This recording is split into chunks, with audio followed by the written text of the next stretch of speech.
सभी भक्तजनों को मेरा निवन प्रणाम। राम राम, जय श्री कृष्णा।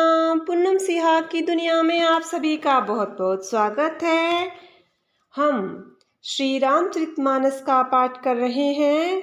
कल हमने सत्र में विश्राम तक की कथा में श्रवण किया कि श्री राम जी, सीता जी व लक्ष्मण जी गांव में जाते हुए स्त्री पुरुषों को आनंदित करते हुए बाद में आगे की ओर प्रस्थान करते हैं।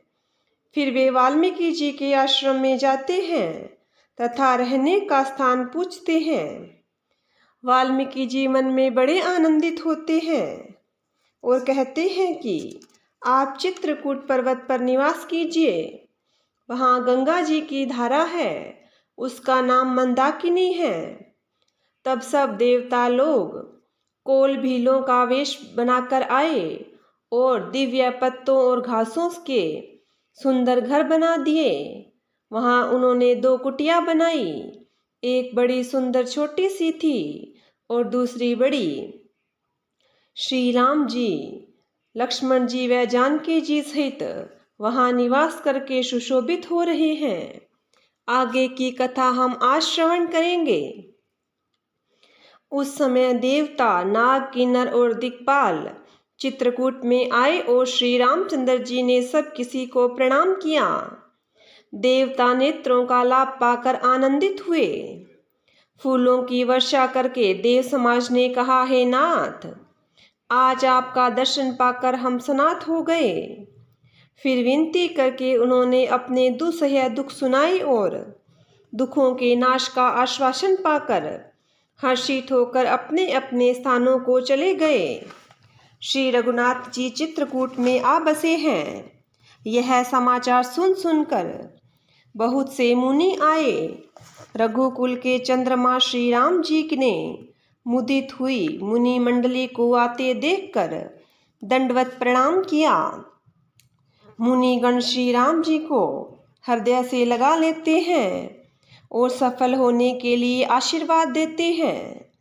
वे सीता जी, लक्ष्मण जी और श्री रामचंद्र जी की छवि देखते हैं और अपने सारे साधनों को सफल हुआ समझते हैं। प्रभु श्री रामचंद्र जी ने यथा योग्य सम्मान करके मुनि मंडली को विदा किया। श्री रामचंद्र जी के आ जाने से वे सब अपने अपने आश्रम में अब स्वतंत्रता के साथ योग, जप, यज्ञ और तप करने लगे।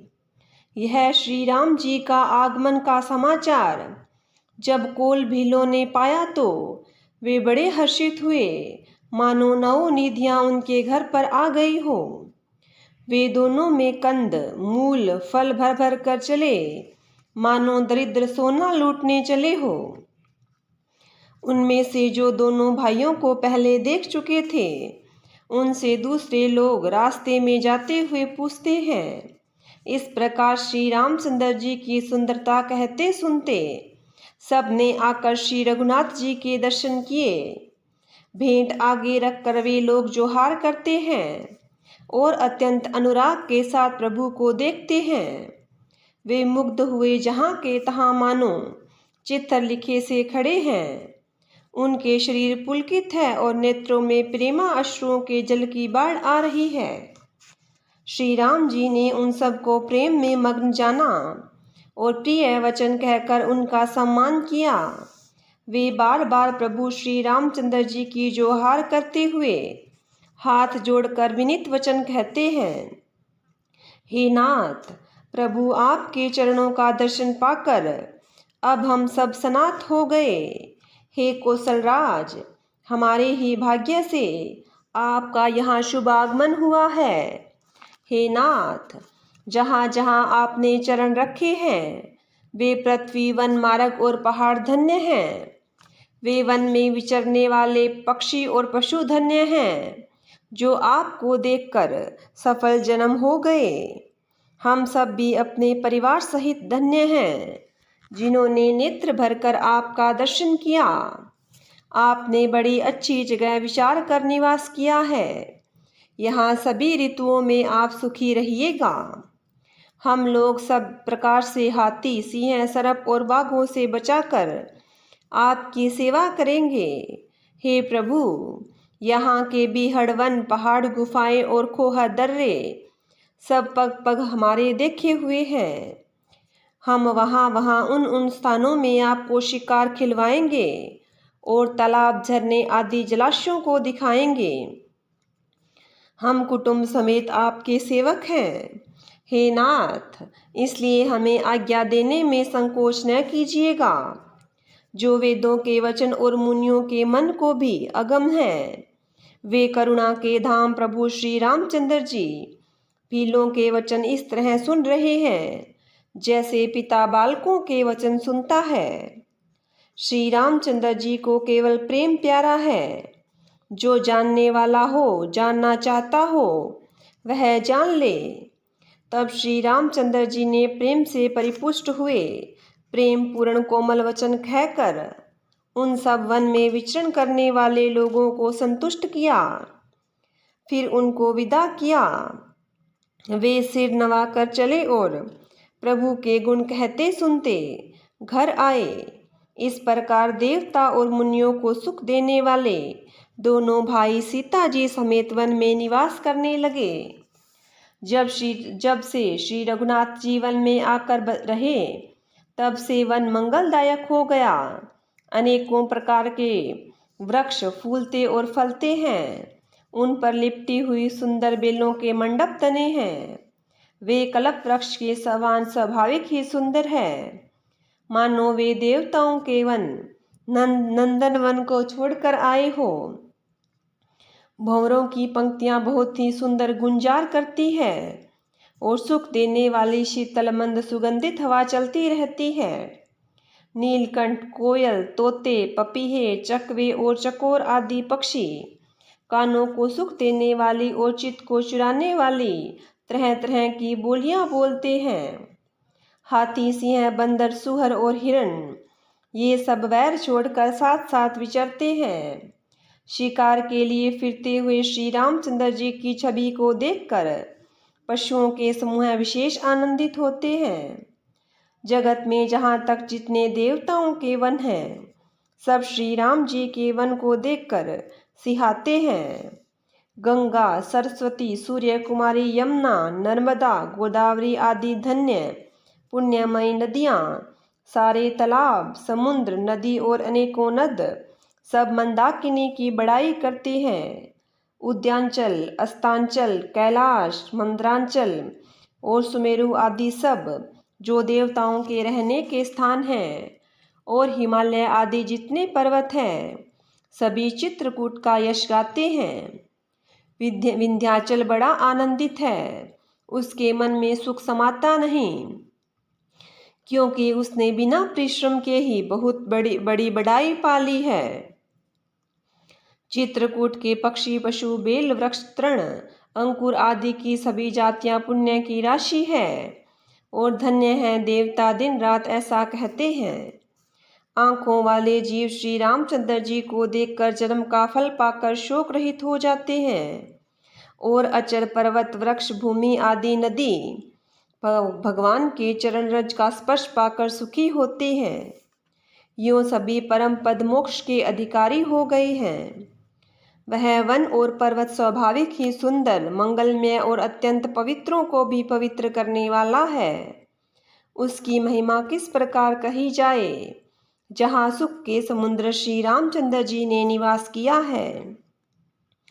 क्षीर सागर को त्याग कर और अयोध्या को छोड़कर जहाँ सीता जी, लक्ष्मण जी और रामचंद्र जी आकर रहे, उस वन की जैसी परम शोभा है, उसको हजार मुख वाले जो लाख शेष जी हो तो भी वे नहीं कह सकते। उसे भला मैं किस प्रकार वर्णन करके कह सकता हूँ। कहीं पोखरे का शुद्र कछुआ भी मंदराचल उठा सकता है। लक्ष्मण जी मन, वचन और कर्म से श्री रामचंद्र जी की सेवा करते हैं। उनके सील और स्नेह का वर्णन नहीं किया जा सकता। क्षण क्षण पर श्री सीताराम जी के चरणों को देखकर अपने ऊपर उनका स्नेह जानकर लक्ष्मण जी स्वप्न में भी भाइयों, माता पिता और घर की याद नहीं करते। श्री रामचंद्र जी के साथ सीता जी अयोध्यापुरी कुटुंब के लोग और घर की याद भूलकर बहुत ही सुखी रहती है। क्षण क्षण पर पति श्री रामचंद्र जी के चंद्रमा के समान मुख को देखकर वे वैसे ही प्रसन्न होती रहती हैं जैसे चकोर कुमारी चकोरी चंद्रमा को देखकर। स्वामी का प्रेम अपने प्रति नित्य बढ़ता हुआ देखकर सीता जी ऐसी हर्षित रहती हैं जैसे दिन में चकवी। सीता जी का मन श्री रामचंद्र जी के चरणों में अनुरक्त है। इससे उनको वन हजारों अवध के समान प्रिय लगता है। प्रियतम श्री रामचंद्र जी के साथ पर्णकुटी प्यारी लगती है। मृग और पक्षी प्यारे कुटुंबियों के समान लगते हैं। मुनियों की स्त्रियां सास के समान, श्रेष्ठ मुनि ससुर के समान और कंदमूल फलों का आहार उनको अमृत के समान लगता है। स्वामी के साथ सुंदर सात्री कुश और पत्तों की सेज सैकड़ों कामदेवों की सेजों के समान सुख देने वाली है, जिनकी कृपा पूर्वक देखने मात्र से जीव लोकपाल हो जाते हैं।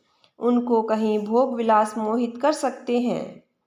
जिन श्री रामचंद्र जी का स्मरण करने से ही भक्तजन तमाम भोग विलास को तिनके के समान त्याग देते हैं, उन श्री रामचंद्र जी की प्रिय पत्नी और जगत की माता सीता जी के लिए यह भोग विलास का त्याग कुछ भी आश्चर्य नहीं है। सीता जी और लक्ष्मण जी को जिस प्रकार सुख मिले, श्री रघुनाथ जी वही करते हैं। भगवान प्राचीन कथाएं और कहानियां कहते हैं और लक्ष्मण जी और सीता जी अत्यंत सुख मानकर सुनते हैं। जब जब श्री रामचंद्र जी अयोध्या की याद करते हैं, तब तब उनके नेत्रों में जल भर आता है। माता पिता कुटुंबियों और भाइयों तथा भरत के प्रेमशील और सेवा भाव को याद करके कृपा के समुद्र प्रभु श्री रामचंद्र जी दुखी हो जाते हैं, किंतु फिर कुछ समय समझकर धीरज धारण कर लेते हैं। श्री रामचंद्र जी को दुखी देखकर सीता जी और लक्ष्मण जी भी व्याकुल हो जाते हैं। जैसे किसी मनुष्य की परछाई उस मनुष्य के समान ही चेष्टा करती है। तब धीर कृपालु और भक्तों के हृदय को शीतल करने के लिए चंदन रूप रघुकुल के आनंदित करने वाले श्री रामचंद्र जी प्यारी पत्नी और भाई लक्ष्मण की दशा देखकर कुछ पवित्र कथाएं कहने लगते हैं, जिन्हें सुनकर लक्ष्मण जी और सीता जी सुख प्राप्त करते हैं। लक्ष्मण जी और सीता जी सहित श्री रामचंद्र जी पर्णकुटी में ऐसे सुशोभित हैं जैसे अमरावती में इंद्र अपनी पत्नी सची और पुत्र जयंत सहित बसता है। प्रभु श्री रामचंद्र जी सीता जी और लक्ष्मण जी की कैसी संभाल रखते हैं, जैसे पल के नेत्रों के गोलकों की। इधर लक्ष्मण जी सीता जी और श्री रामचंद्र जी की अथवा लक्ष्मण जी और सीता जी श्री रामचंद्र जी की ऐसी सेवा करते हैं जैसे अज्ञानी मनुष्य शरीर की करते हैं। पशु पक्षी देवता और तपस्वियों के हितकारी प्रभु इस प्रकार सुखपूर्वक वन में निवास कर रहे हैं। तुलसीदास जी कहते हैं, मैंने श्री रामचंद्र जी का सुंदर वन गमन कहा। अब जिस तरह सुमंत्र अयोध्या में आए वह कथा सुनो। प्रभु श्री रामचंद्र जी को पहुंचाकर जब निषाद राज लौटा, तब आकर उनको उसने रथ को मंत्री सुमंत्र सहित देखा। मंत्री को व्याकुल देखकर निषाद को जैसा दुख हुआ वह कहा नहीं जाता। निषाद को अकेले आया देखकर सुमंत्र हा राम हा सीते हा लक्ष्मण पुकारते हुए बहुत व्याकुल होकर धरती पर गिर पड़े। रथ के घोड़े दक्षिण दिशा की ओर जिधर श्री रामचंद्र जी गए थे देख देख कर हिनहिनाते हैं, मानो बिना पंख के पक्षी व्याकुल हो रहे हो। वे न तो घास चरते हैं न पानी पीते हैं, केवल आंखों से जल बहा रहे हैं। श्री रामचंद्र जी के घोड़ों को इस दशा में देखकर सब निषाद व्याकुल हो गए। तब धीरज धरकर निषाद राज कहने लगा, हे सुमंत्र जी, अब विषाद को छोड़िए। आप पंडित और परमार्थ को जानने वाले हैं। विधाता को प्रतिकूल जानकर धैर्य धारण कीजिए। कोमल वाणी से भांति भांति की कथाएं कहकर निषाद ने जबरदस्ती लाकर सुमंत्र जी को रथ पर बैठाया, परंतु शोक के मारे वे इतने शिथिल हो गए कि मानो रथ को हाँक नहीं सकते। उनके हृदय में श्री रामचंद्र जी के विरह की बड़ी तीव्र वेदना है। घोड़े तड़फड़ाते हैं और ठीक रास्ते पर नहीं चलते, मानो जंगली पशु लाकर रथ में जोत दिए गए हों। वे श्री रामचंद्र जी के वियोगी घोड़े कभी ठोकर खाकर गिर पड़ते हैं, कभी घूमकर पीछे की ओर देखने लगते हैं। वे तीक्ष्ण दुख से व्याकुल है। जो कोई राम लक्ष्मण और जानकी का नाम ले लेता है, घोड़े हिकर कर उनकी ओर प्यार से देखने लगते हैं। घोड़ों की विरह दशा कैसे कही जा सकती है। वे ऐसे व्याकुल है जैसे मणि के बिना सांप व्याकुल होता है। मंत्री और घोड़ों की यह दशा देखकर निषाद राज विषाद के वश हो गया। तब उसने अपने 4 उत्तम सेवक बुलाकर सारथी के साथ कर दिए। निषाद राजगुह सारथी सुमंत्र जी को पहुंचाकर विदा करके लौटा। उसकी विरह और दुख का वर्णन नहीं किया जा सकता। वे चारों निषाद रथ लेकर अवध को चले। सुमंत्र और घोड़ों को देख देख कर वे क्षण क्षण भर विषाद में डूब जाते हैं।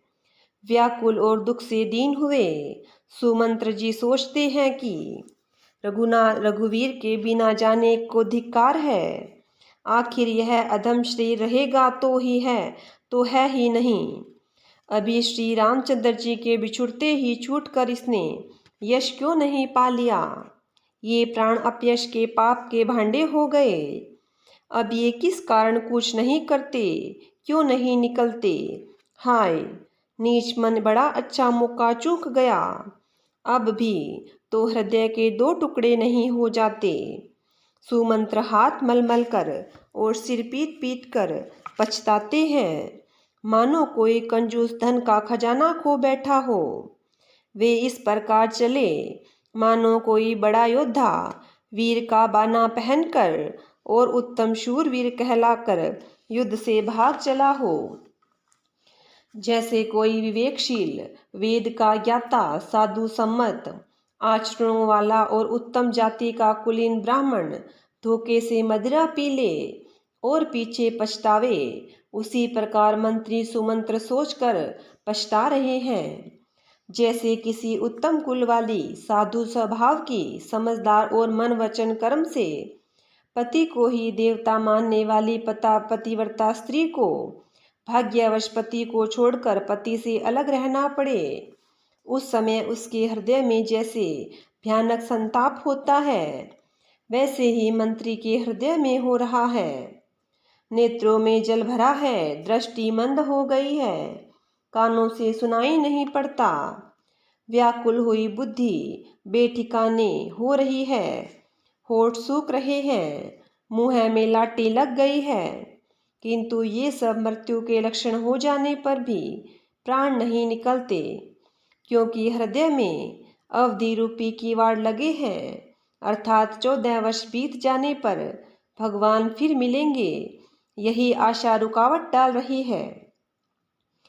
सुमंत्र जी के मुख का रंग बदल गया है, जो देखा नहीं जाता।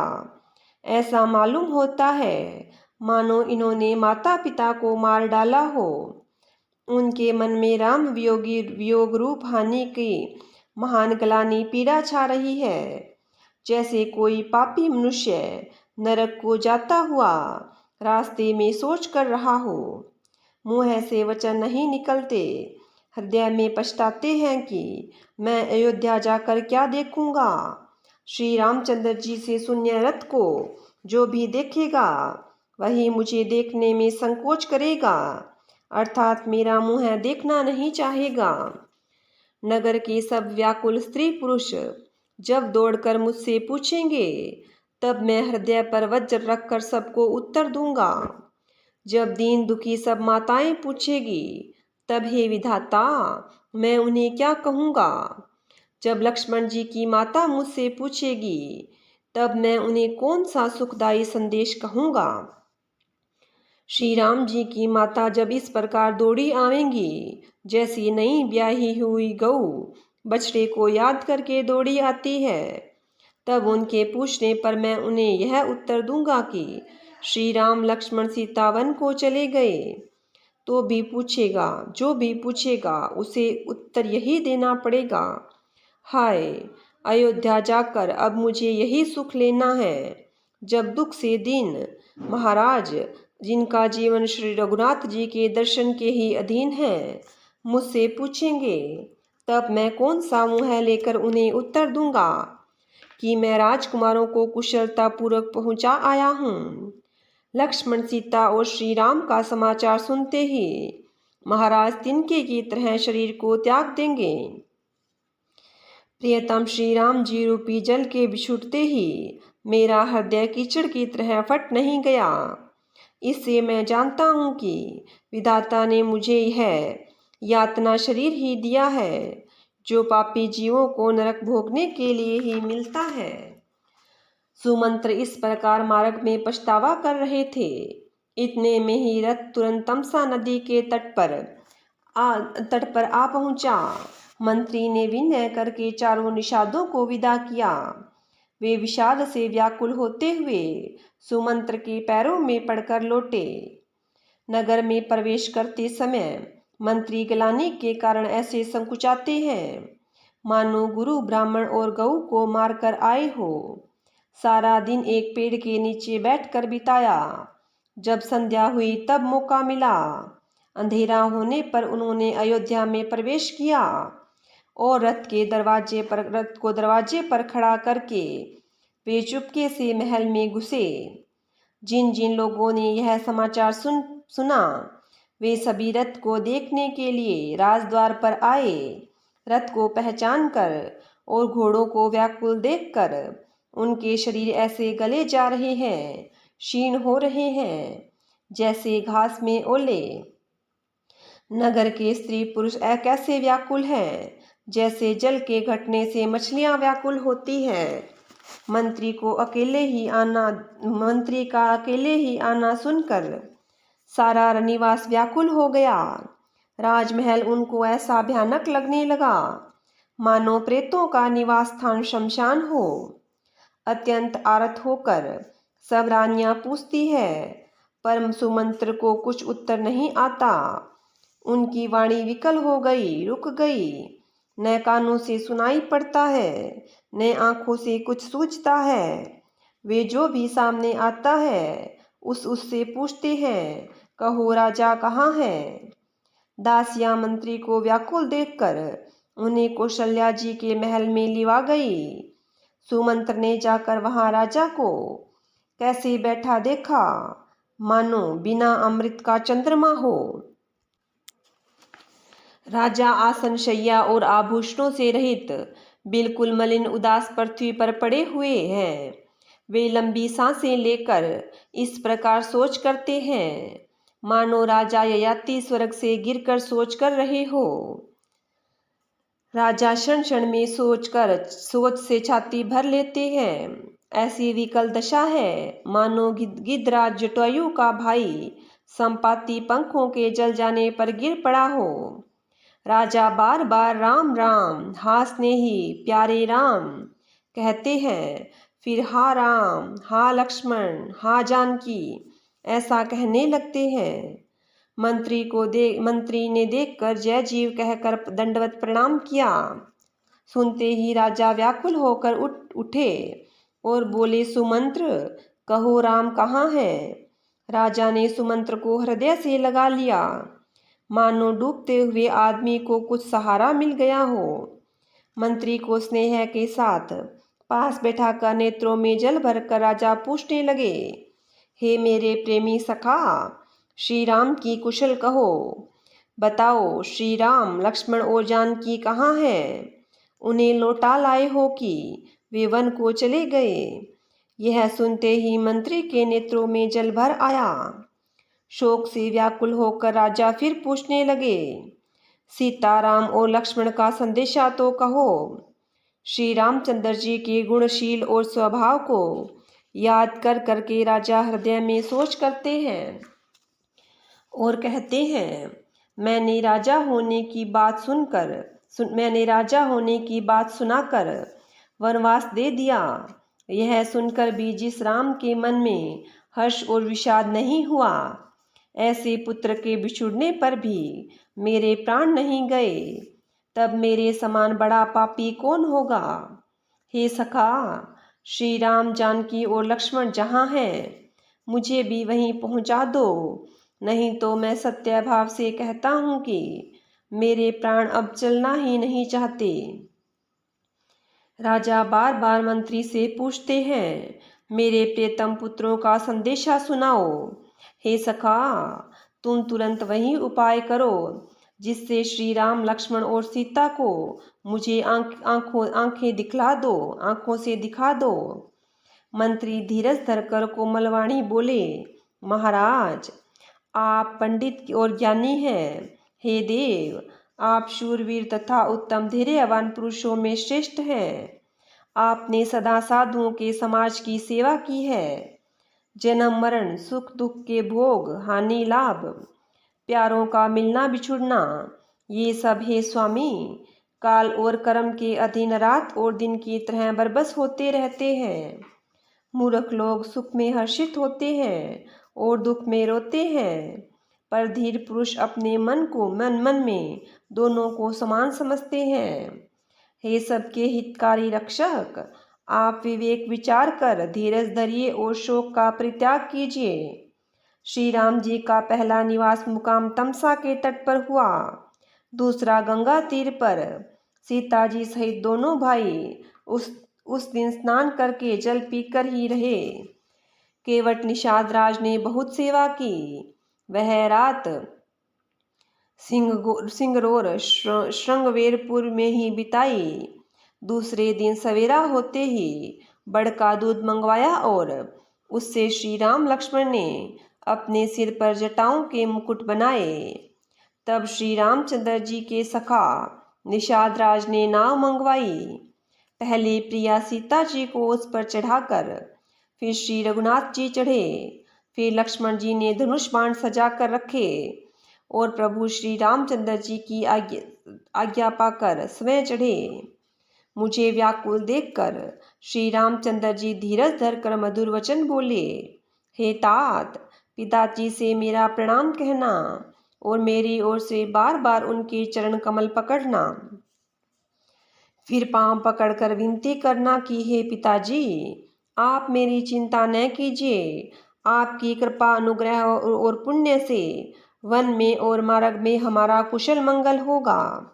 हे पिताजी, आपके अनुग्रह से मैं वन जाते हुए सब प्रकार का सुख पाऊंगा। आज्ञा का भली भांति पालन करके चरणों का दर्शन करने कुशल पूर्वक फिर लौट आऊंगा। सब माताओं के पैरों पड़ पड़कर उनका समाधान करके उनसे बहुत विनती करके तुलसीदास जी कहते हैं, तुम वही प्रयत्न करना जिसमें कौशलपति पिताजी कुशल रहे। बार बार चरणों को पकड़कर गुरु वशिष्ठ से मेरा संदेशा कहना कि वे वही उपदेश दे जिससे अवधपति पिताजी मेरा शोष न करें। हे तात, सब पूर्ववासियों और कुटुंबियों से न्योहरा अनुरोध करके मेरी विनती सुनाना कि वही मनुष्य मेरे सब प्रकार से हितकारी है, जिसकी चेष्टा से महाराज सुखी रहे। भरत के आने पर उनको मेरा संदेशा कहना कि राजा का पद पा जाने पर नीति न छोड़ देना, कर्म वचन और मन से प्रजा का पालन करना और सब माताओं को समान जानकर उनकी सेवा करना। और हे भाई, पिता माता और स्वजनों की सेवा करके भाई पने को अंत तक निभाना। हे तात, राजा पिताजी को उसी प्रकार से रखना जिससे वे कभी किसी तरह भी मेरा सोच न करें। लक्ष्मण जी ने कुछ कठोर वचन कहे, किंतु श्री राम जी ने उन्हें बरज कर फिर मुझसे अनुरोध किया और बार बार अपनी सौगंध दिलाई और कहा, हे तात, लक्ष्मण का लड़कपन वहाँ न कहना। प्रणाम कर सीता जी भी कुछ कहने लगी थी, परंतु स्नेहवश वे स्थिर हो गई। उनकी वाणी रुक गई, नेत्रों में जल भर आया और शरीर रोमांच से व्याप्त हो गया। उसी समय श्री रामचंद्र जी का रुख पाकर केवट ने पार जाने के लिए नाव चला दी। इस प्रकार रघुवंश तिलक श्री रामचंद्र जी चल दिए और मैं छाती पर वज्र रखकर खड़ा खड़ा देखता रहा। मैं अपने क्लेश को कैसे कहूँ, जो श्री राम जी का संदेशा लेकर जीता ही लौटा आया। ऐसा कहकर मंत्री की वाणी रुक गई। वे चुप हो गए और वे हानि की ग्लानि और सोच के वश हो गए। सारथी सुमंत्र के वचन सुनते ही राजा पृथ्वी पर गिर पड़े। उनके हृदय में भयानक जलन होने लगी। वे तड़पने लगे।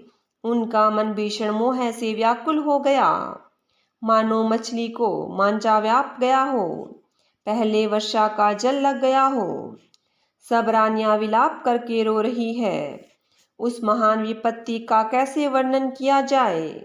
उस समय के विलाप को सुनकर दुख को भी दुख लगा और धीरज का भी धीरज भाग गया। राजा के रावले रनिवास में रोने का शोर सुनकर अयोध्या में बड़ा भारी कोहराम मच गया। ऐसा जान पड़ता था मानो पक्षियों के विशाल वन में रात के समय कठोर वज्र गिरा हो। राजा के प्राण कंठ में आ गए, मानो मणि के बिना सांप व्याकुल मरणासन हो गया हो। इंद्रियां सब बहुत ही विकल हो गई, मानो बिना जल के तालाब में कमलों का वन मुरझा गया हो। कौशल्या जी ने राजा को बहुत दुखी देखकर अपने हृदय में जान लिया कि अब सूर्य कुल का सूर्य अस्त हो चला। तब श्री रामचंद्र जी की माता कौशल्या हृदय में धीरज धरकर समय के अनुकूल वचन बोली, हे नाथ, आप मन में समझकर विचार कीजिए कि श्री रामचंद्र जी का वियोग अपार समुद्र है, अयोध्या जहाज है और आप उसके कर्णधार खेलने वाले हैं। सब प्रियजन, कुटुंबी और प्रजा ही यात्रियों का समाज है जो इस जहाज पर चढ़ा हुआ है। आप धीरज धरिएगा तो सब पार पहुंच जाएंगे, नहीं तो सारा परिवार डूब जाएगा। हे प्रिय स्वामी, यदि मेरी विनती हृदय में धारण कीजिएगा तो श्री राम लक्ष्मण सीता फिर आ मिलेंगे। प्रिय पत्नी कौशल्या के कोमल वचन सुनते हुए राजा ने आंखें खोलकर देखा, मानो तड़पती हुई दीन मछली पर कोई शीतल जल छिड़क रहा हो। धीरज धरकर राजा उठ बैठे और बोले, सुमंत्र, कहो कृपालु राम कहाँ है, लक्ष्मण कहाँ है, स्नेही राम कहाँ है और मेरी प्यारी बहू जानकी कहाँ है। राजा व्याकुल होकर बहुत प्रकार से विलाप कर रहे हैं। वह रात युग के समान बड़ी हो गई, बीतती ही नहीं। राजा को अंधे तपस्वी श्रवण कुमार के पिता के शाप की याद आ गई। उन्होंने सब कथा कौशल्या को कह सुनाई। उस इतिहास का वर्णन करते करते राजा व्याकुल हो गए और कहने लगे कि श्री राम के बिना जीने की आशा को धिक्कार है। मैं उस शरीर को रखकर क्या करूँगा जिसने मेरे प्रेम का प्रण नहीं निभाया। हाँ, रघुकुल को आनंद देने वाले मेरे प्राण प्रिय राम, तुम्हारे बिना जीते हुए मुझे बहुत दिन बीत गए। हाँ जानकी, लक्ष्मण, हाँ रघुवर, हाँ पिता के चित्ररूपी चातक के हित करने वाले मेघ। राम राम कहकर, फिर राम कहकर, फिर राम राम कहकर और फिर राम कहकर राजा श्री राम के विरह में शरीर त्याग कर सुरलोक को सिधार गए। जीने और मरने का फल तो दशरथ जी ने ही पाया, जिनका निर्मल यश अनेकों ब्रह्मांड में छा गया। जीते जी तो श्री रामचंद्र जी के चंद्रमा के समान मुख को देखा और श्री राम के विरह को निमित्त बनाकर अपना मरण सुधार लिया। सब रानियां शोक के मारे व्याकुल होकर रो रही है। वे राजा के रूपशील बल और तेज का बखान कर करके अनेकों प्रकार से विलाप कर रही है और बार बार धरती पर गिर कर पड़ती है। दास दासीगण व्याकुल होकर विलाप कर रहे हैं और नगर निवासी घर घर रो रहे हैं। कहते हैं कि आज धर्म की सीमा, गुण और रूप के भंडार सूर्य कुल के सूर्य अस्त हो गए। सबके कई को गालियां देते हैं, जिसने संसार भर को बिना नेत्र का अंधा कर दिया। इस प्रकार विलाप करते करते रात बीत गई। प्रातःकाल सब बड़े बड़े ज्ञानी मुनि आए। तब वशिष्ठ मुनि ने समय के अनुकूल अनेक इतिहास कहकर अपने विज्ञान के प्रकाश से सबका शोक दूर किया। वशिष्ठ जी ने नाव में तेल भराकर राजा के शरीर को उसमें रखवा दिया। फिर दूतों को बुलवाकर उनसे कहा कि तुम लोग जल्दी दौड़कर भरत के पास जाओ। राजा की मृत्यु का समाचार कहीं किसी से न कहना। जाकर भरत से इतना ही कहना कि दोनों भाइयों को गुरुजी ने बुलवावा भेजा है। मुनि की आज्ञा सुनकर दूत दौड़े। वे अपने वेग से उत्तम घोड़ों को भी लजाते हुए चले। जब से अयोध्या में अनर्थ प्रारंभ हुआ, तभी से भरत को अपशगुन होने लगे। वे रात को भयंकर स्वप्न देखते थे और जागने पर उन स्वप्नों के कारण करोड़ों करोड़ों अनेकों तरह तरह की बुरी कल्पनाएं किया करते थे। अनिष्ट शांति के लिए वे प्रतिदिन ब्राह्मणों को भोजन कराकर दान देते थे। अनेकों विधियों से रुद्राभिषेक करते थे। महादेव जी को हृदय में मनाकर उनसे माता पिता, कुटुंबी और भाइयों का कुशल क्षेम मांगते थे। भरत जी इस प्रकार मन में चिंता कर रहे थे कि दूत आ पहुँचे। गुरुजी की आज्ञा कानों से सुनते ही वे गणेश जी को मनाकर चल पड़े। हवा के समान वेग वाले घोड़ों को हाँकते हुए वे विकट नदी, पहाड़ और जंगलों को लांघते हुए चले। उनके हृदय में बड़ा सोच था, कुछ सुहाता न था। मन में ऐसा सोचते थे कि उड़कर पहुंच जाऊं। एक एक निमेष वर्ष के समान बीत रहा था। इस प्रकार भरत जी नगर के निकट पहुंचे। नगर में प्रवेश करते समय अपशगुन होने लगे। कौवे बुरी तरह बैठकर बुरी तरह से कांव कांव कर रहे हैं। गधे और सिहार विपरीत बोल रहे हैं। यह सुन सुनकर भरत के मन में बड़ी पीड़ा हो रही है। तालाब, नदी, वन, बगीचे सब शोभाहीन हो गए। नगर बहुत ही भयानक लग रहा है। श्री राम जी के वियोग रूपी बुरे रोग से सताए हुए पक्षी, पशु, घोड़े, हाथी ऐसे दुखी हो रहे हैं कि देखे नहीं जाते। नगर के स्त्री पुरुष अत्यंत दुखी हो रहे हैं, मानो सब अपनी सारी संपत्ति हार बैठे हों। नगर के लोग मिलते हैं पर कुछ कहते नहीं। गऊ से चुपके से जोहार वंदना करके चले जाते हैं। भरत जी भी किसी से कुशल नहीं पूछ सकते, क्योंकि उनमें भय और विषाद छा रहा है। बाजार और रास्ते देखे नहीं जाते, मानो नगर में दसों दिशाओं में दावाग्नि लगी है। पुत्र को आते हुए सुनकर रघुकुल रूपी कमल के लिए चांदनी रूपी केकई बड़ी हर्षित हुई। वह आरती सजाकर आनंद में भरकर उठ दौड़ी और दरवाजे पर ही मिलकर भरत शत्रुघ्न को महल में ले आई। भरत ने सारे परिवार को दुखी देखा, मानो कमलों के वन को पाला मार गया हो। एक केकई ही इस तरह हर्षित दिखती है, मानो भीलनी जंगल में आग लगाकर आनंद में भर रही हो। पुत्र को सोचवश और मन मारे बहुत उदास देखकर वह पूछने लगी, हमारे नेहर में कुशल तो है ना? भरत जी ने सब कुशल कह सुनाई। फिर अपने कुल की कुशल सेम पूछी। भरत जी ने कहा, कहो पिताजी कहाँ हैं? मेरी सब माताएं कहाँ हैं? सीता जी और मेरे भाई राम लक्ष्मण कहाँ हैं?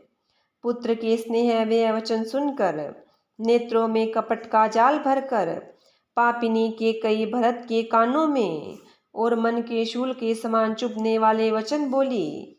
हे तात, मैंने सारी बात बना ली थी। बेचारी मंथरा सहायक हुई, पर विधाता ने बीच में जरा सा काम बिगाड़ दिया। वह यह कि राजा देवलोक को पधार गए। भरत यह सुनते ही विषाद के मारे विवश बेहाल हो गए, मानो सिंह की गर्जना सुनकर हाथी सहम गया हो। वे तात तात हा तात पुकारते हुए अत्यंत व्याकुल होकर जमीन पर गिर पड़े और बहुत विलाप करने लगे कि हे तात, मैं आपको स्वर्ग के लिए चलते समय देख भी न सका। हाय, आप मुझे श्री राम जी को सौंप कर भी नहीं गए। फिर धीरज धरकर वे संभल कर उठे और बोले, माता, पिता के मरने का कारण तो बताओ। पुत्र का वचन सुनकर कैकेयी कहने लगी, मानो मर्म स्थान को पाँचकर चाकू से चीरकर उसने जहर भर रही हो। कुटिल और कठोर कैकेयी ने अपनी सब करनी शुरू से आखिर तक बड़े प्रसन्न मन से सुना दी।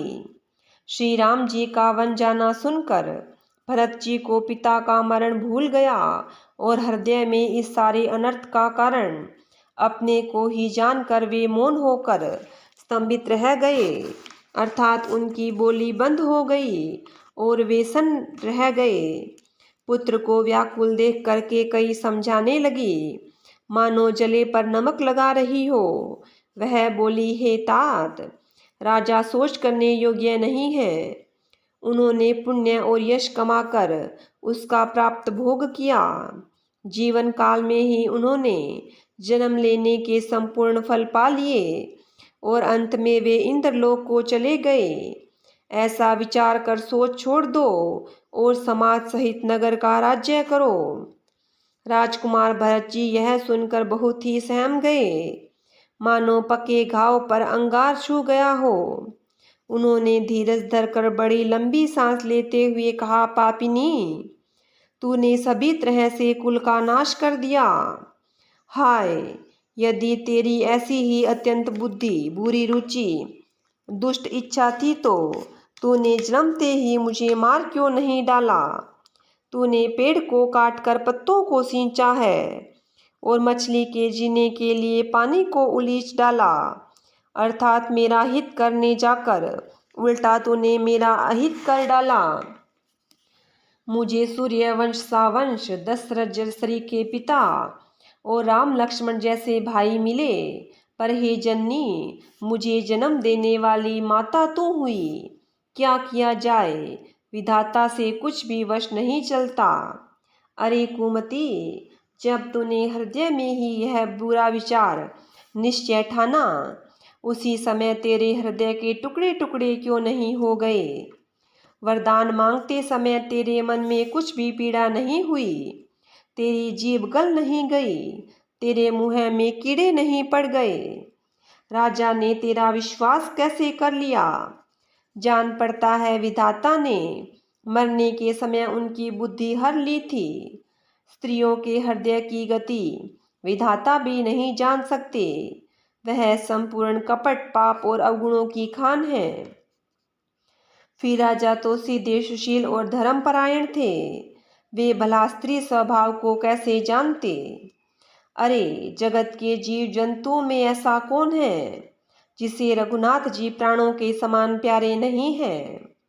वे श्री राम जी भी तुझे अहित ही हो गए, वैरी लगे। तू कौन है, मुझे सच सच कह। तू जो है सो है। अब मुँह में स्याही पोत कर, मुँह काला करके उठकर मेरी आंखों की ओट में जा बैठ। विधाता ने मुझे श्री राम से विरोध करने वाले तेरे हृदय से उत्पन्न किया है, अथवा विधाता ने मुझे हृदय में राम का विरोधी जाहिर कर दिया। मेरे बराबर पापी दूसरा कौन है। मैं व्यर्थ में ही कुछ कहता हूँ। माता की कुटिलता सुनकर शत्रुघ्न के अंग अंग क्रोध से जल रहे हैं, पर कुछ वश नहीं चलता। उसी समय भांति भांति के कपड़े और गहनों से सजकर कुबड़ी मंथरा वहां आई। उसे सजी देखकर लक्ष्मण के छोटे भाई शत्रुघ्न जी क्रोध में भर गए। मानो जलती हुई आग को घी की आहुति मिल गई हो। उन्होंने जोर से तक्कर कुबड़ पर एक लात जमा दी। वह चिल्लाती हुई मुंह के बल जमीन पर गिर पड़ी। उसका कुबड़ टूट गया, कपाल फूट गया, दांत टूट गए और मुंह से खून बहने लगा। वह कराहती हुई बोली, हाय देव, मैंने क्या बिगाड़ा? जो भला करते हैं बुरा फल पाया।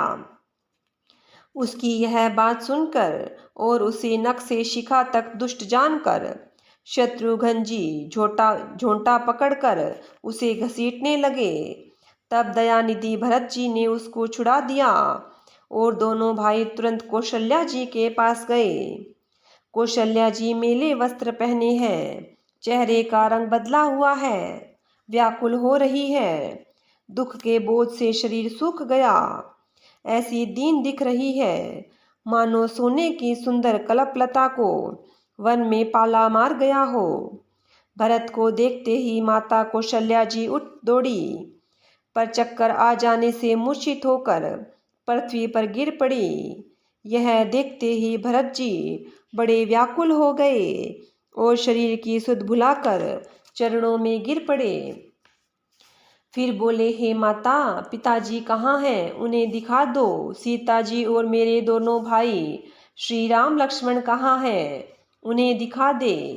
कि कई जगत में क्यों जन्मी, और यदि जन्मी ही तो फिर बांझ क्यों नहीं हुई? जिसने कुल के कलंक, अपयश के भांडे और प्रियजनों के द्रोह मुझ जैसे पुत्र को उत्पन्न किया। तीनों लोकों में मेरे समान अभागा कौन है, जिसके कारण हे माता तेरी यह दशा हुई? पिताजी स्वर्ग में है और श्री राम जीवन में है। केतु के समान केवल मैं ही इन सब अनर्थों का कारण हूँ।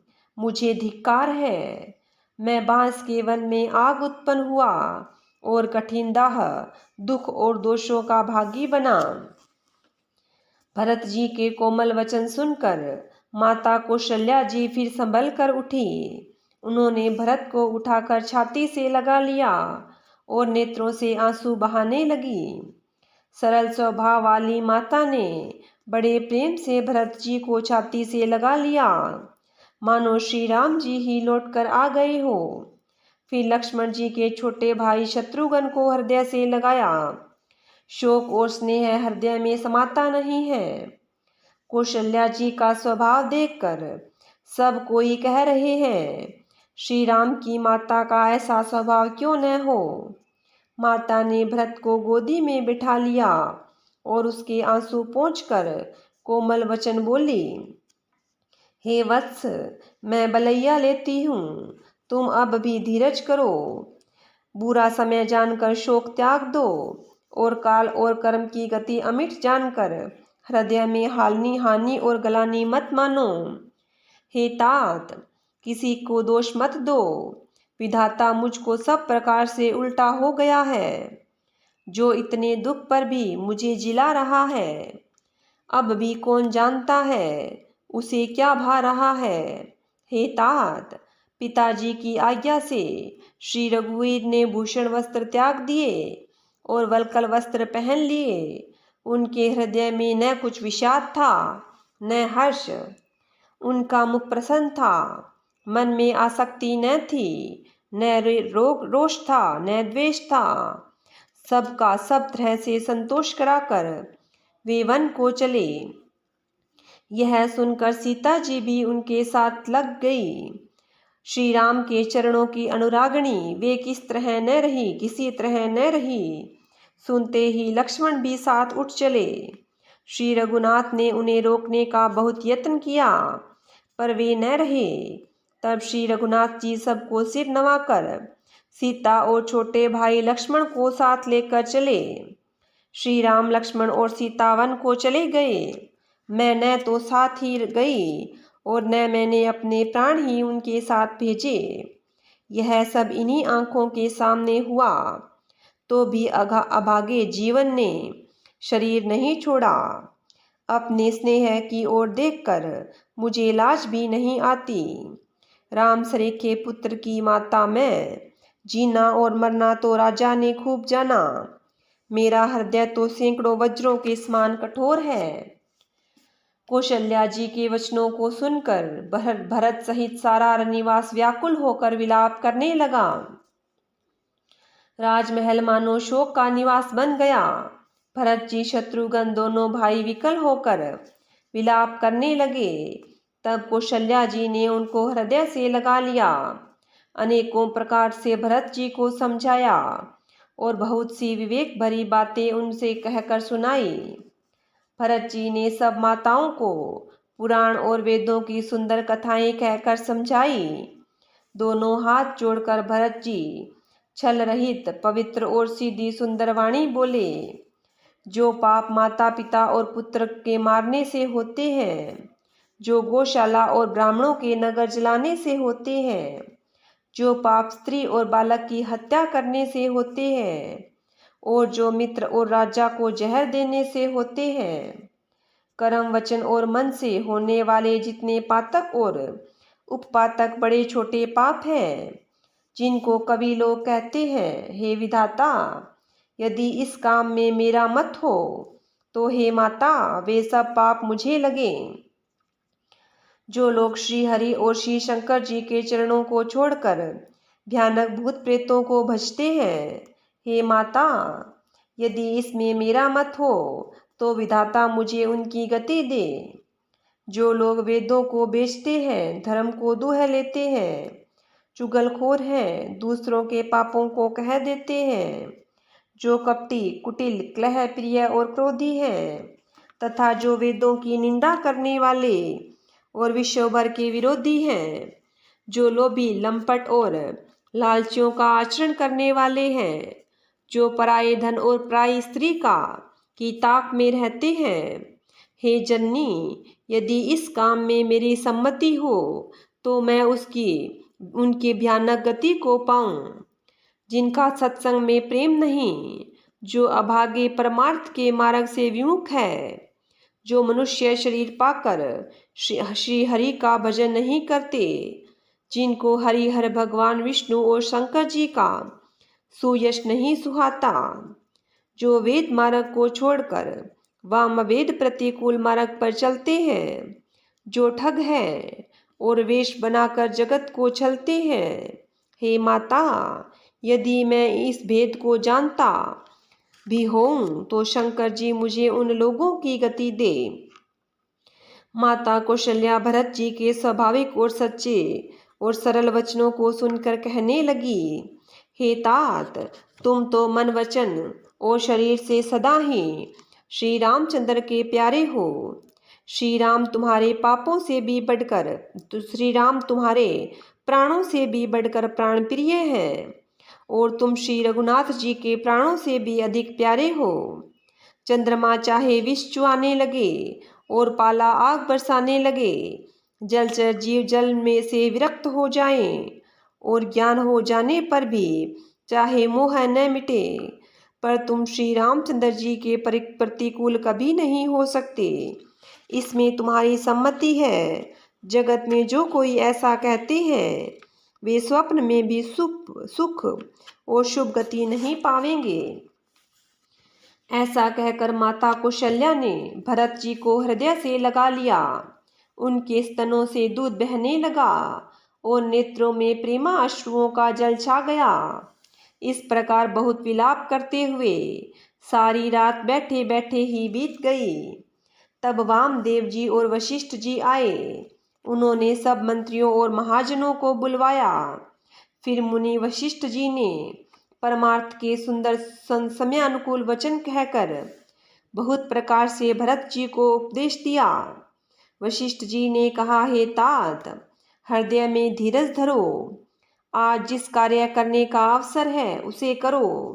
गुरु जी के वचन सुनकर भरत जी उठे। उन्होंने सब तैयारियां करने के लिए कहा। वेदों में बताई हुई विधि से राजा की देह को स्नान कराया गया। परम विचित्र विमान बनाया गया। भरत जी ने सब माताओं के चरण पकड़ कर रखा, अर्थात प्रार्थना करके उनको सती होने से रोक लिया। वे रानियां भी श्री राम के दर्शन की अभिलाषा से रह गई। चंदन और अगर के तथा और भी अनेकों प्रकार के अपार कपूर, गूगल, केसर आदि सुगंध द्रव्यों के बहुत से बोझ आए। सरयू जी के तट पर सुंदर चिता रचकर बनाई गई, जो ऐसी मालूम होती है मानो स्वर्ग की सुंदर सीढ़ी हो। इस प्रकार सब दाह क्रिया की गई और सबने विधि पूर्वक स्नान करके तिलांजलि दी। फिर वेद, स्मृति और पुराण सबका मत निश्चय करके उसके अनुसार भरत जी ने पिता का 10 गात्र विधान 10 दिनों का कृत्य किया। मुनि श्रेष्ठ वशिष्ठ जी ने जहाँ जैसी आज्ञा दी, वहाँ भरत जी ने सब वैसा ही हजारों प्रकार से किया। शुद्ध हो जाने पर विधि पूर्वक सब दान दिए। गौवें और घोड़े, हाथी आदि अनेक प्रकार की सवारियां, सिंहासन, गहने, कपड़े, अन्न, पृथ्वी, धन और मकान भरत जी ने दिए। भूदेव ब्राह्मण दान पाकर परिपूर्ण काम हो गए, अर्थात उनकी सारी मनोकामनाएं अच्छी तरह पूरी हो गई। पिताजी के लिए भरत जी ने जैसी करनी की, वह लाखों मुखों से भी वर्णन नहीं की जा सकती। तब शुभ दिन सोचकर श्रेष्ठ मुनि वशिष्ठ जी आए और उन्होंने मंत्रियों तथा सब महाजनों को बुलवाया। सब लोग राजसभा में जाकर बैठ गए। तब मुनि ने भरत जी व शत्रुघ्न जी दोनों भाइयों को बुलवा भेजा। भरत जी को वशिष्ठ जी ने अपने पास बैठा लिया और नीति धर्म से भरे हुए वचन कहे। पहले तो कैकेयी ने जैसी कुटिल करनी की थी, श्रेष्ठ मुनि ने वह सारी कथा कही। फिर राजा के धर्म, व्रत और सत्य की सराहना की, जिन्होंने शरीर त्याग कर प्रेम को निभाया। श्री रामचंद्र जी के गुणशील और स्वभाव का वर्णन करते करते तो मुनिराज की नेत्रों में जल भर आया और वे शरीर से पुलकित हो गए। फिर लक्ष्मण जी और सीता जी के प्रेम की बड़ाई करते हुए ज्ञानी मुनि शोक और स्नेह में मग्न हो गए। मुनिनाथ ने विलख कर दुखी होकर कहा, हे भरत सुनो, भावी होनहार बड़ी बलवान है। हानि लाभ, जीवन मरण और यश अपयश, ये सब विधाता के हाथ है। ऐसा विचार कर किसे दोष दिया जाए और व्यर्थ किस पर क्रोध किया जाए। हे तात, मन में विचार करो, राजा दशरथ सोच करने योग्य नहीं है। सोच उस ब्राह्मण का करना चाहिए जो वेद नहीं जानता और जो अपना धर्म छोड़कर विषय भोग में लीन रहता है। उस राजा का सोच करना चाहिए जो नीति नहीं जानता और जिसको प्रजा प्राणों के समान प्यारी नहीं है। उस विषय का सोच करना चाहिए जो धनवान होकर भी कंजूस है और जो अतिथि सत्कार तथा शिव जी की भक्ति करने में कुशल नहीं है। उस शूद्र का सोच करना चाहिए जो ब्राह्मणों का अपमान करने वाला, बहुत बोलने वाला, मान बढ़ाई चाहने वाला और ज्ञान का घमंड करने वाला है। पुनः उस स्त्री का सोच करना चाहिए जो पति को छलने वाली, कुटिल, कलह प्रिय और स्वेच्छाचारिणी है। उस ब्रह्मचारी का सोच करना चाहिए जो अपने ब्रह्मचार्य व्रत को छोड़ देता है और गुरु की आज्ञा के अनुसार नहीं चलता। उस गृहस्थ का सोच करना चाहिए जो मोहवश कर्म मार्ग का त्याग कर देता है। उस सन्यासी का सोच करना चाहिए जो दुनिया के प्रपंच में फंसा हुआ है और ज्ञान वैराग्य से विहीन है। वानप्रस्थ वही सोच करने योग्य है जिसको तपस्या छोड़कर भोग अच्छे लगते हैं। सोच उसका करना चाहिए जो चुगलखोर है, बिना ही कारण क्रोध करने वाला है तथा माता पिता, गुरु एवं भाई बंधुओं के साथ विरोध रखने वाला है। सब प्रकार से उसका सोच करना चाहिए जो दूसरों का अनिष्ट करता है, अपने ही शरीर का पोषण करता है और बड़ा भारी निर्दयी है, और वह तो सभी प्रकार से सोच करने योग्य ही है। जो छल छोड़कर हरीफ का भक्त नहीं होता। कौशल राज दशरथ जी सोच करने योग्य नहीं है, जिनका प्रभाव 14 भवलोकों में प्रकट है। हे भरत, तुम्हारे पिता जैसा राजा तो न हुआ, न है और न अब होने का ही है।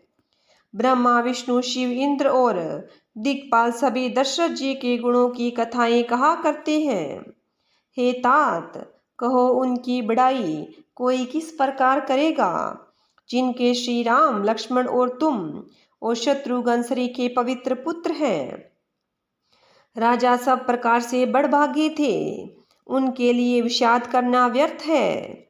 यह सुनकर और समझकर सोच त्याग कर दो और राजा की आज्ञा सिर चढ़ाकर तद अनुसार करो।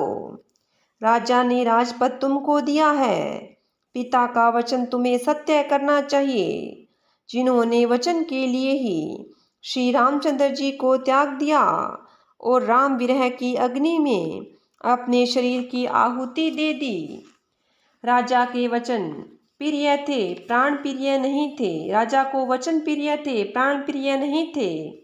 इसलिए हे तात, पिता के वचनों को प्रणाम सत्य करो। राजा की आज्ञा सिर चढ़ाकर पालन करो। इसमें तुम्हारी सब तरह से भलाई है। परशुराम जी ने पिता की आज्ञा रखी और माता को मार डाला। सब लोग इस बात के साक्षी हैं। राजा ययाति के पुत्र ने पिता को अपनी जवानी दे दी। पिता की आज्ञा पालन करने से उन्हें पाप और अपयश नहीं हुआ। जो अनुचित और उचित का विचार छोड़कर पिता के वचनों का पालन करते हैं, वे यहाँ सुख और सुयश के पात्र होकर अंत में इंद्रपुरी स्वर्ग में निवास करते हैं। राजा का वचन अवश्य सत्य करो, शोक त्याग दो और प्रजा का पालन करो। ऐसा करने से स्वर्ग में राजा संतोष पावेंगे और तुमको पुण्य और सुंदर यश मिलेगा, दोष नहीं लगेगा। यह वेद में प्रसिद्ध है और स्मृति, पुराण आदि सभी शास्त्रों द्वारा सम्मत है कि पिता जिसको दे वही राज तिलक पाता है। इसलिए तुम राज्य करो, ग्लानि का त्याग कर दो। मेरे वचन को हितकर समझकर मानो। इस बात को सुनकर श्री रामचंद्र जी और जानकी जी सुख पावेंगे और कोई पंडित इसे अनुचित नहीं कहेगा। कौशल्या जी, यदि तुम्हारी सब माताएं भी प्रजा के सुख से सुखी होंगी। जो तुम्हारे और श्री रामचंद्र जी के श्रेष्ठ संबंध को जान लेगा, वह सभी प्रकार से तुमसे भला मानेगा। श्री रामचंद्र जी के लौट आने पर राज्य उन्हें सौंप देना और सुंदर स्नेह से उनकी सेवा करना। मंत्री हाथ जोड़कर कह रहे हैं, गुरुजी की आज्ञा अवश्य ही पालन कीजिए। श्री रघुनाथ जी के लौट आने पर जैसा उचित हो तब फिर वैसा ही कीजिएगा। कौशल्या जी भी धीरज धरकर कह रही है, हे पुत्र, गुरुजी की आज्ञा पथ्य रूप है, उसका आदर करना चाहिए और हित मानकर उसका पालन करना चाहिए। काल की गति को जानकर विषाद त्याग कर देना चाहिए। श्री रघुनाथ जी वन में हैं, महाराज स्वर्ग का राज्य करने चले गए और हे तात, तुम इस प्रकार कातर हो रहे हो। हे पुत्र, कुटुंब, प्रजा, मंत्री और सब माताओं के सबके एक तुम ही सहारे हो। विधाता को प्रतिकूल और काल को कठोर देखकर धीरज धरो। माता तुम्हारी बलिहारी जाती है। गुरु की आज्ञा को सिर चढ़ाकर उसी के अनुसार कार्य करो और प्रजा का पालन कर कुटुंबियों का दुख हरो। भरत जी ने गुरु के वचनों और मंत्रियों के अभिनंदन अनुमोदन को सुना, जो उनके हृदय के लिए मानो चंदन के समान शीतल थे। फिर उन्होंने शील, स्नेह और सरलता के रस में सनी हुई माता कौशल्या की कोमल वाणी सुनी। सरलता के रस में सनी हुई माता की वाणी को सुनकर भरत जी व्याकुल हो गए। उनके नेत्र कमल जल आंसू बहाकर हृदय के विरह रूपी नवीन अंकुरों को सींचने लगे। नेत्रों के आंसुओं ने उनके वियोग दुख को बहुत ही बढ़ाकर उन्हें अत्यंत व्याकुल कर दिया। उनकी वह दशा देखकर उस समय सबको अपने शरीर की सुध बुध भूल गई। तुलसीदास जी कहते हैं, स्वाभाविक प्रेम की सीमा श्री भरत जी की सब लोग आदरपूर्वक सराहना करने लगे। धैर्य की धुरी धारण करने वाले भरत जी धीरज धरकर कमल के समान हाथों को जोड़कर वचनों को मानो अमृत में डुबाकर सबको उचित उत्तर देने लगे। श्री रामचरितमानस मास पारायण 18वां विश्राम। बोलिए सियावर रामचंद्र भगवान की जय हो। बोलिए विष्णु भगवान की जय हो।